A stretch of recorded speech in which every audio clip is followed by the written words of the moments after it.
नमस्कार मित्रांनो, नालासोपारा वसई विरारमध्ये काही अनेक ब्रेकिंग न्यूज मिळत असतात।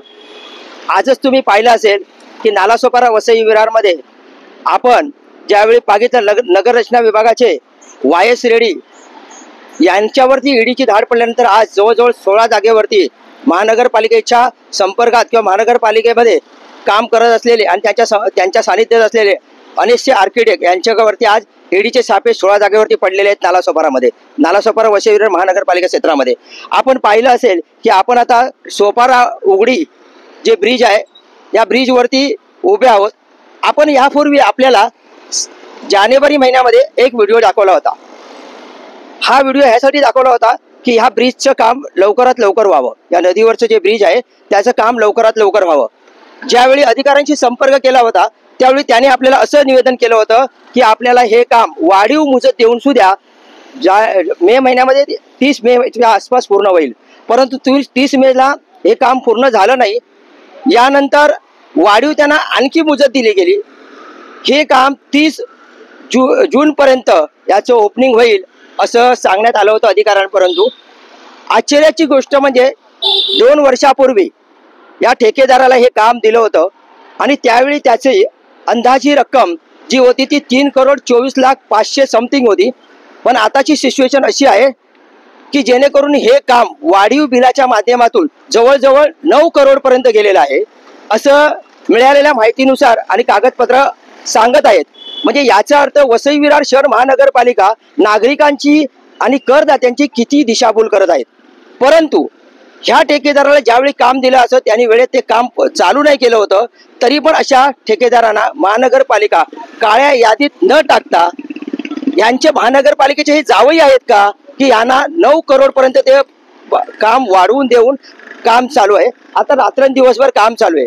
3-4 दिवसापूर्वी तुम्ही पाहिलंच या काम अपुरं असल्या कारणाने एक कचरा गाडीमध्ये महानगरपालिकेची जी कचऱ्याची गाडी आहे त्याच्याखाली एक मुलगा 18 वर्षाचा मुलगा आला आणि कारण हा अरुंद रस्ता झालेला आहे वाहनांना, म्हणजे इथे नालासोपारा अनेक इथे गाव आहेत आणि या गावामध्ये जाणारी पब्लिक आहे, शाळाच आजूबाजूला आहेत, हॉस्पिटल आहेत, अनेक प्रकारची तीर्थ क्षेत्र इथे आहेत आणि ह्यामुळे जात असताना पब्लिकला ह्या गोष्टींचा त्रास होतो आणि त्रास झाल्यामुळे ॲक्सिडेंट होण्याची भरपूरची शक्यता असते आणि यामुळेच एक नाबक व्यक्तीचा म्हणजे या मुलाचा बळी गेलेला आहे।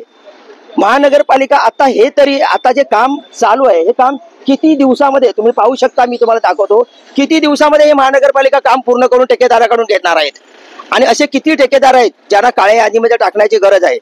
इथले स्थानिक नेते जे ह्यापूर्वी अनेक आमदार झाले, खासदार झालेत, नगरसेवक झाले, मग त्यांनी ह्या गोष्टीकडे का लक्ष देत नाहीत का? अजून हे ब्रिज काही लोकांचा जीव घेण्याची वाट पाहत आहे का?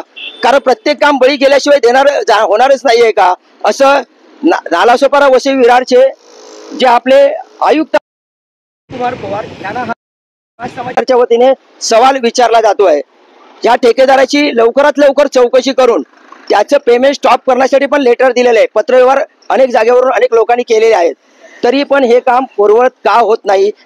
नागरिक आणि नालासोपाऱ्यातल्या वसई विरारला प्रत्येक जनता महानगरपालिकेला विचारत आहे। जर महानगरपालिका खरोखरच यांचे लागेबंदे जर असतील तर अशा ठेकेदारांना आतापर्यंत प्रभाग 9 मध्ये किती अशी कामं दिलेली आहेत ती लोकांच्या निदर्शनास आली पाहिजेत आणि तरच या नालासोपारा वसई विरार मधला जो कारभार आहे तो सुरळीत कारभार चालेल। नाहीतर असंच चालू राहिलं तर करदात्यांकडून फक्त कर वसूल करण्याचं महानगरपालिका काम करेल आणि तुमचा पैसा कुठे जातो हे कोणाला काही समजणार नाही। फक्त जानेवारी फेब्रुवारी महिन्यामध्ये फक्त घरपट्टी वसूल करण्याच्या नावाखाली फक्त लोकांना फिरवलं जातं, करापोटी पैसे वसूल केले जातात आणि ह्या कॉन्ट्रॅक्टरांच्या कसे घशामध्ये घातले जात आहेत हे तुम्ही पाहू शकता। नालासोपारा वसई विरार हे आजूबाजूला जे साईनगर एक वस्ती आहे आणि ह्या साईनगरमध्ये गेले अनेक वर्ष या ब्रिजचं काम न झालं। 2020 पासून कामची निवेदता झालेली आहेत, तर त्याच्यानंतर 3-4 वर्षानंतर ज्यावेळी साईनगरमध्ये प्रत्येकाच्या घरी जे ग्राउंड फ्लोअरला जे राहतात त्यांच्या घरी पाणी घुसलं होतं आणि पाणी घुसल्यानंतर तातडीने मजत तहसील किंवा महसूल विभागाच्या वतीने पंचनामे करण्यात आले होते, त्याचं पण दिलं नाही। अनेक नेत्यांनी इथे येऊन आश्वासनं दिली की एक नाही पुढच्या वर्षी देईल, 2 महिन्याच्या देईल। प्रत्येक वेळी इलेक्शन आल्यानंतरच अशा गोष्टी नागरिकांच्या समोर येणार आहेत का? जर हे लवकरात लवकर नाही झालं तर खरोखरच यावरती आपण एक आंदोलन छेडणार आहोत. जय हिंद, जय महाराष्ट्र.